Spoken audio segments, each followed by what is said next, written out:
બોલ, ખાલી બોલવાનું જ છે પણ કાઈ નથી. બોલ એટલે કે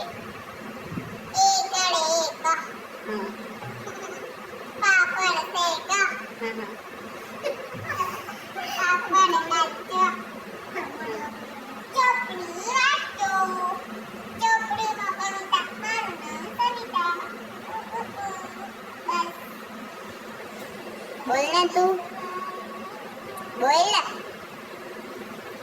તો બોલતી નથી એટલે કેને એટલે બોલ ને, ખાલી બોલવાનું જ છે.